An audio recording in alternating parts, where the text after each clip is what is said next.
na siyang napapangyari na lahat ng bagay. At sa ating Diyos, sa aksidente, wala akong consequence.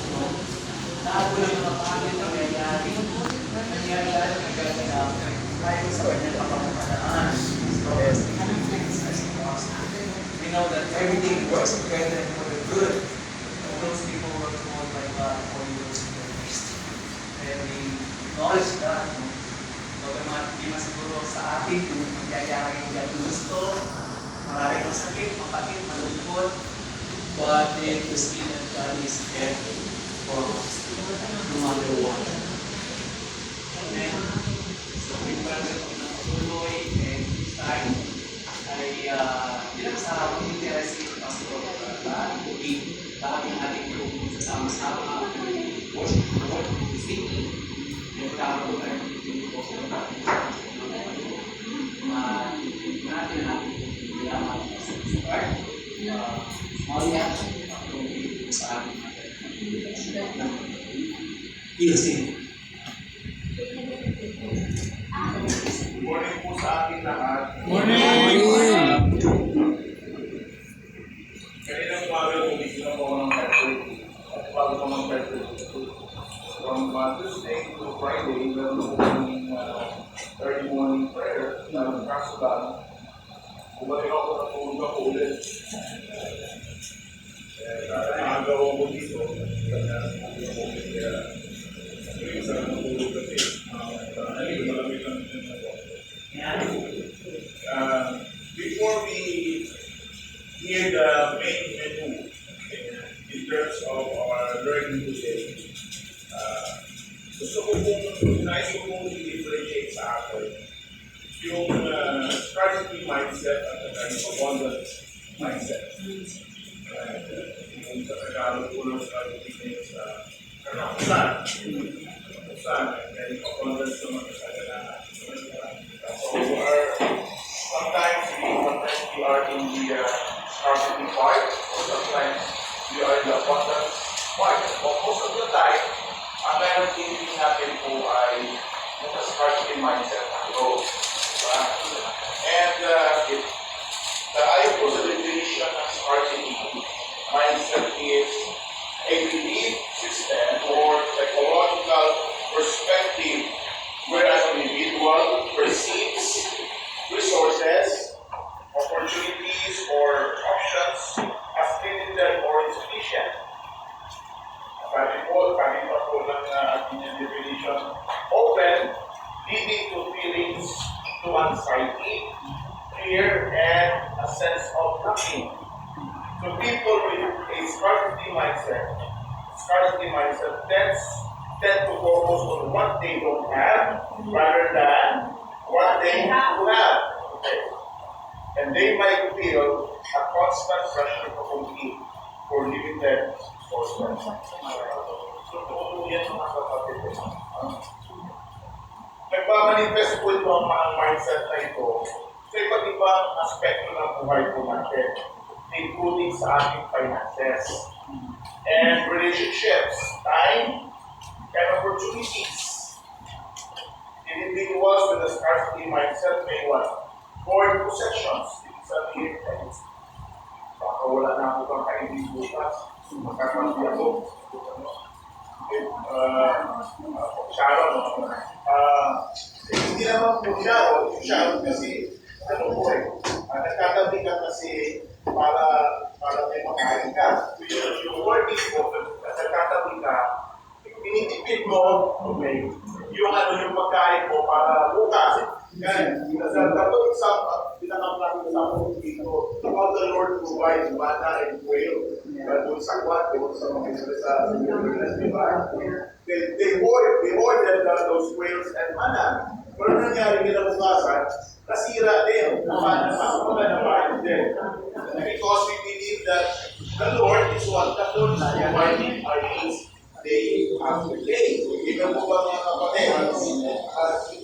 Paparin mga yung people, kung kasama mo yung yung people, bakit yung mas maraming tayong kanin kaysa walang sinagahin ito? Kasi parang tayo pagkain pa man bukas.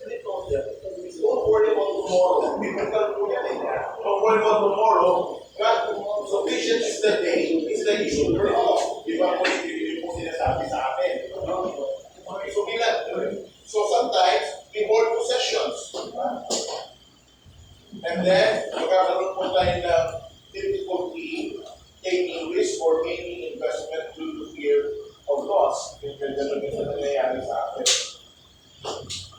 It can also affect your ability to trust others or collaborate, as they may view others as what? Competitors or scarce resources rather than potential partners.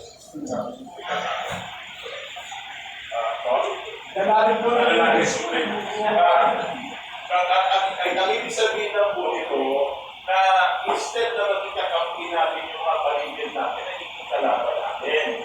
So we are not competing, but we are completing. Okay, sa ating kong ginagawa, sa ating buhay. So ngayon, in contrast, yung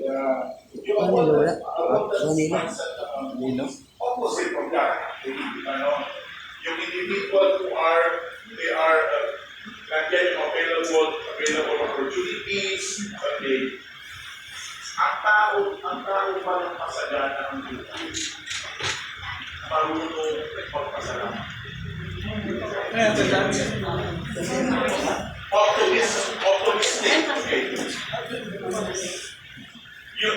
Yung word po na optimistic, optimistic po dito sa kapatid is, you believe that God will provide you your needs, our needs. Naniniwala ko na we will be, hindi tayo makukulang talaga sa ating may pananampalataya. When I graduated in the Bible school, the 5 years na pag-aaral, I asked the Lord, huwag niyo pong hayaan ako na magupo at mawalan ako ng pera. And for the past 32 years now, 32 years na po ako sa isang church lang. But I never transferred any church. Kasi wala nang tatanda sa akin, kaya wala ako. But anyway, okay, I've been there for 32 years. Hindi talaga, kahit kailan talaga nakasalap ng Panginoon sa akin. Wala po kaming sideline. Okay? We don't do networking. We only trust God through our allowances together with my wife. Sa church, wala po kami. Okay? Nag-try kami mag-networking, hindi nagpa-prosper. Nag-try kami mag-visit, hindi nagpa-prosper. Then I realized that ang calling ko hindi para mag-networking. Ang calling ko para mag-input sa Panginoon.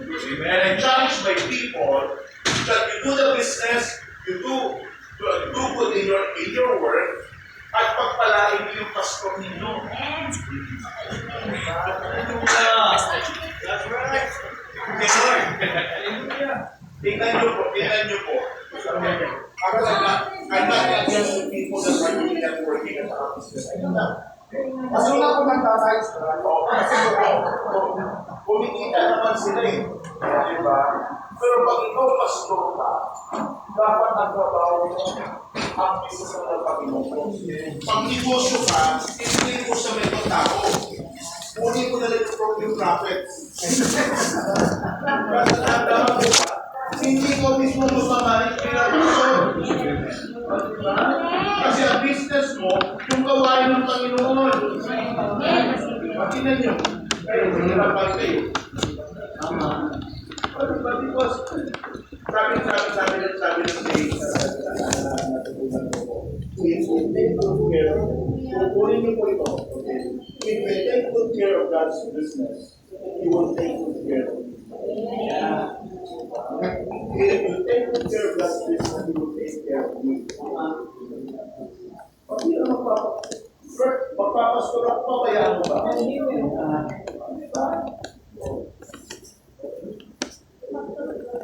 Kaliwa kanan ng ginagawa ko, pero alam niyo, ang sikreto sa pagpapala sa Panginoon, magpagamit ang sikreto.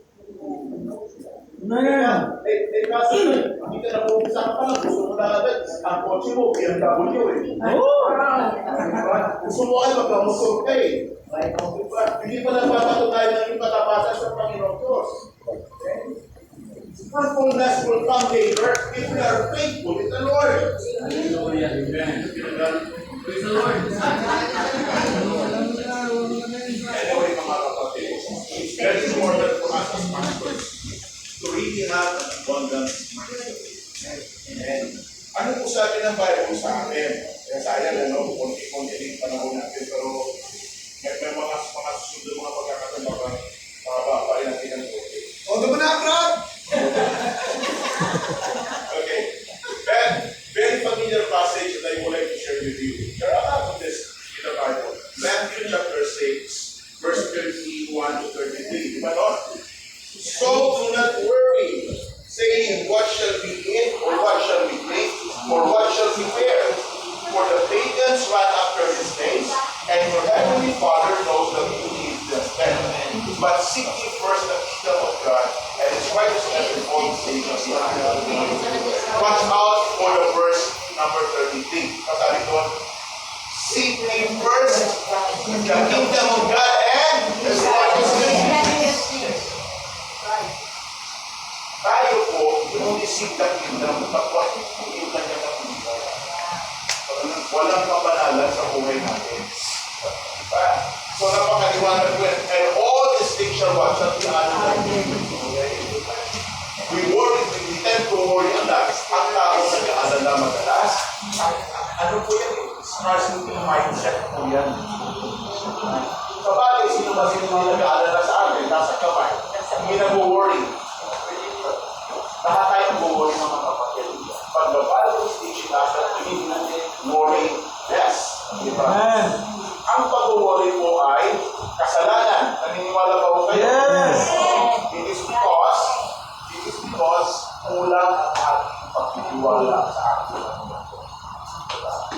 Pangalawa po dito, Philippians chapter 4, verse 6 to 7.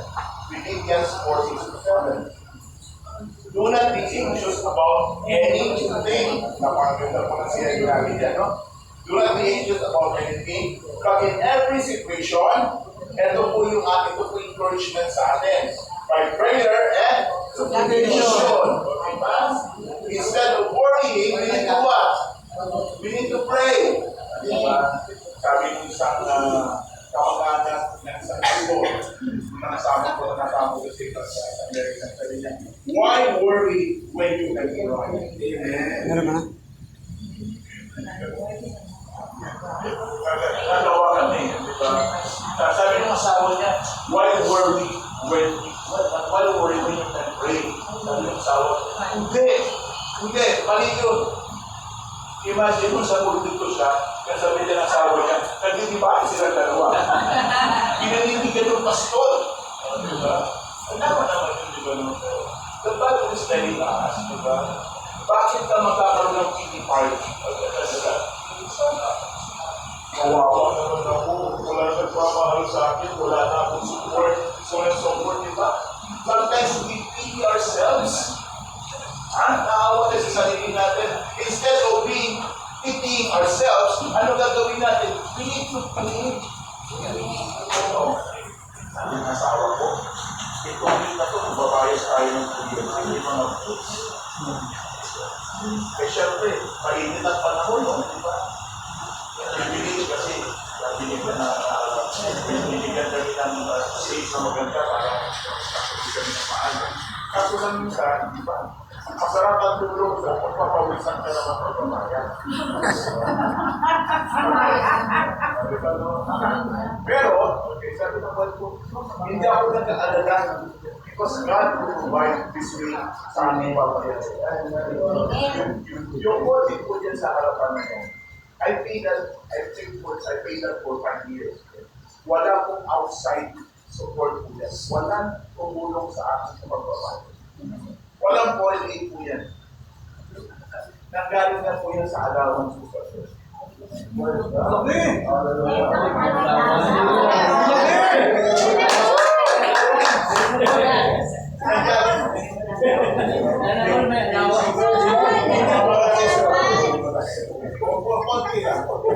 Kung ano yung isip nyo, pero nag-provided my needs. Imagine yung mga kapatid bukas bayaran na, ay may araw bigla may pumunta sa bahay yun. Pastor, bakit? Nakalimutan po yung nights ko kahapon sa church. Ihatid po para mabigas ang resular. Sabi ko, pagbukas po ng epido, kung hindi na po wow. Ako si Pastor, hindi na tayo kung tapay sa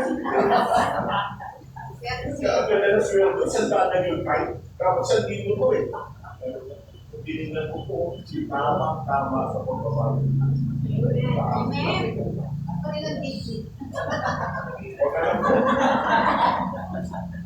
Okay, so prayer with thanksgiving, present your request to God.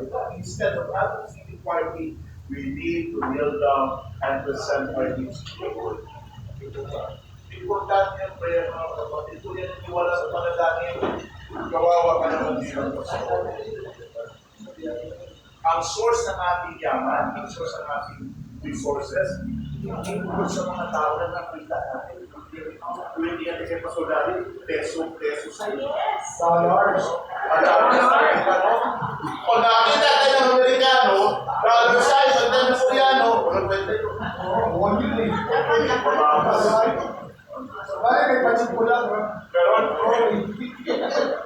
when we were in Nepal, kasama ko yung Amerikano, sa ating mga ibang Nepal sa dito, ang sabi sa akin, Pastor, did you know that ang tingin ng mga tao sa akin, pag nakikita ako, dollar sign. Kaya pag tinanong ako, ito lang, ginagawa niya, mga Pastor. Sabi ko, ito lang sa akin. Ayos ko lang sa akin. Our provision comes from the Lord. Given po ba? Okay. And then, tama na yan. Sige po, provision. That's verse 11 po. 2 Corinthians chapter 9, verse 6 to 8. 2 Corinthians chapter 9, verse 6 to 8. Remember this. Whoever sows sparingly will also reap sparingly. Whosoever sows generously will also reap generously. Each of you should give what you have decided in your heart to give, not reluctantly or under compulsion. For God loves a cheerful giver, and God is able to bless you abundantly so that in all things and all times, having all that you need, you will abound in every good work. There are three aspects of being to be cheerful and generous. We need to be generous in our time, in our talent, in our treasure. We don't give spare time to the Lord. We don't give half of our talent to the Lord. And we don't give little sa ating buong pagkakas. Kung gusto niyo po yumaman, kung sumagana at maging maganda ang activity sa pagkulangin, let us give cheerfully and cheerfully. That is what we call abundance. Kasi nag-i-expect ako mapalahin ka ng Panginoon. Amen. Nag-i-expect ka naman yung tingnan ng dinutod ng maayos. Ang gusto natin, i-bless lang tayo ng Panginoon Diyos. Pero on the other hand, hindi tayo gumagalat ng dapat natin gawin. Gusto mo maraming simpan, hindi ka naman nag-i-evangelize. Gusto mo maraming tao, hindi ka naman nag-disciple. Gusto mo ang problema sa atin, okay. Ito, before I had mga kapatid, this is what I thought in the ministry. I was taught in the ministry. Sinagot ko yung verse na yan, 32 years ago. Marami na po kumalang mga kapatid. That's why sabi na ako. Never build your ministry on the other or others that's complicated. Kaya pinag-pray ko na lumang isang mga tao. Kasi hindi ko Pag hindi susupa ang isang membro mo, susupagitan niya kahit na kahit paano. So, sa biyaya ng Panginoon Diyos, most of them left the church.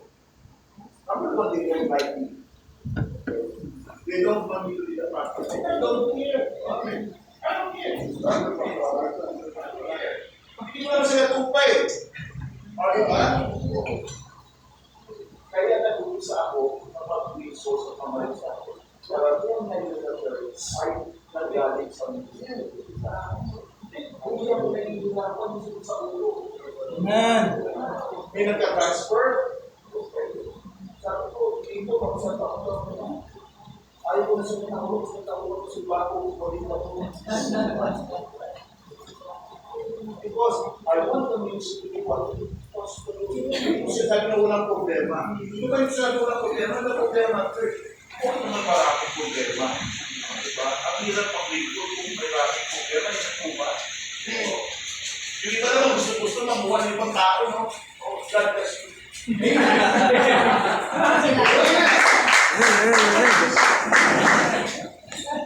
Salamat Pastor Arturo Damaso sa kanya. Yun! Kaya pangilan po natin ang ating mga kaibigan ng San Pedro.